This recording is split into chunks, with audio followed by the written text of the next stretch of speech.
Hello, my friends. I want to explain today what complex trauma is, which is incredibly helpful whether you have it or not. Let's start this by comparing the psyche to the body.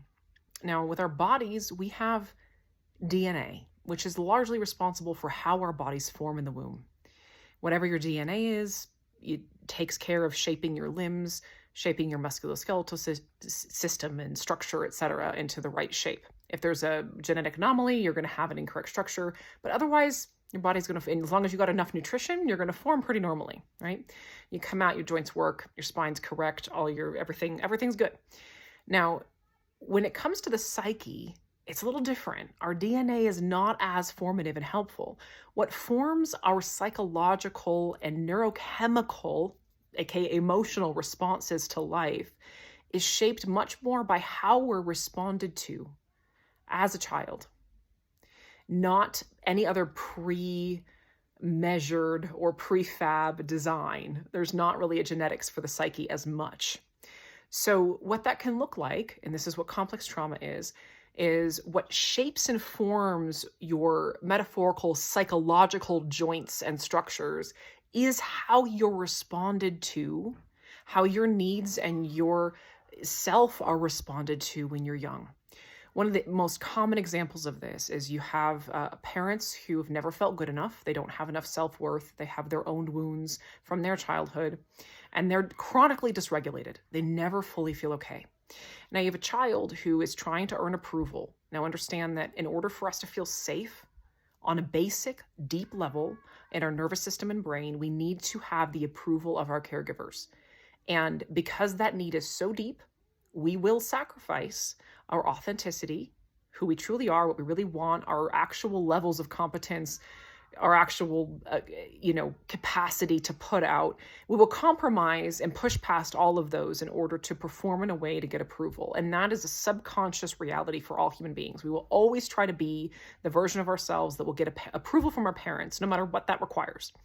Now, let's say, you've got a parent who's a high achiever, so the child tries to be the best, get the straight A's, be the best on the sports team, be the best artist, the best musician, the most popular in school, to be the best looking, to be perfectly put together and organized and amazing, just the best, the epitome of perfection.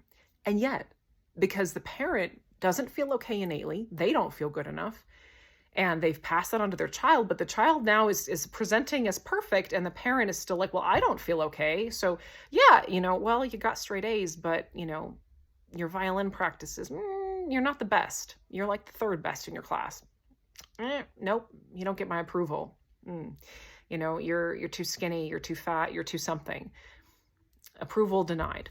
And that person, the way that shapes the psychological joint in their mind is that no matter what I do, no matter how hard I push, it's going to go a couple different ways. I still am not going to be okay. I still won't be safe. I still won't get connection attachment. I won't be socially and physically safe in the world. My tribe still doesn't accept me, no matter what. And a couple things can happen. That person can keep pushing in that direction endlessly. And every time they try, it's like having a joint that's twisted at an angle where every time you move the joint, it hurts. It doesn't matter. If you don't move it, it hurts because you want to. If you do move it, it hurts because you did. You're always going to try to be the best and be who you are and get that approval from a place of earnest desire to belong and be good, which you already are, by the way, but it never works. So existing is painful.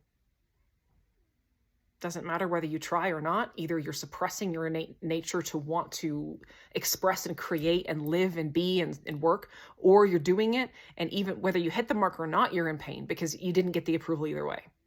You can never hit a mark that doesn't exist. And that's what having a dysregulated parent equates to.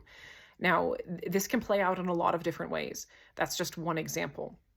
Religious trauma can look like a person being like, well, you're only supposed to do God's will, so don't do anything you want to do. That's bad. And every time you have an impulse to create or express in a certain way, and it's not met well because, well, that's not what God wants, we have a massive stress response to using our agency to accomplish anything. If emotional vulnerability, expressing emotion, being sad or being happy and excited and feeling fulfilled in different families, either of those emotional responses of sadness or joy can be squashed. For some people, some parents can't handle vulnerability. Some parents can't handle their child being happy when they're not. And so, repeat it. You get thousands of repetitions of this over your childhood. It twists those psychological joints into a shape where no matter, again, either you're in pain because you can't express, or you're trying to express and it hurts because that joint is twisted at an angle that is innately harmful and painful. That's what it's like to live with complex PTSD and complex trauma. It's just not made up. It's very easy to observe in the world. And so whether you have it or not, know that that's really what's going on. And there's a reason why you are in constant distress if these are the experiences that you're cycling, if this is your psychological structure. It's a painful way to live. And healing from that involves creating an environment within yourself where you learn to reverse that. You keep responding to yourself in a way that's healthy and unconditionally approving no matter what, and continuing to slowly respond in a positive and healthy way each time you try to move the joint. It's like doing physical therapy where you very slowly, a degree at a time, increase your range of motion until that joint is finally set properly and you're able to express joy and sadness and to go after what you want and to succeed or to fail, and you still feel safe and okay in your brain and body in all of those circumstances. It takes a lot of time and adjustment, but that's what healing looks like. Love you guys.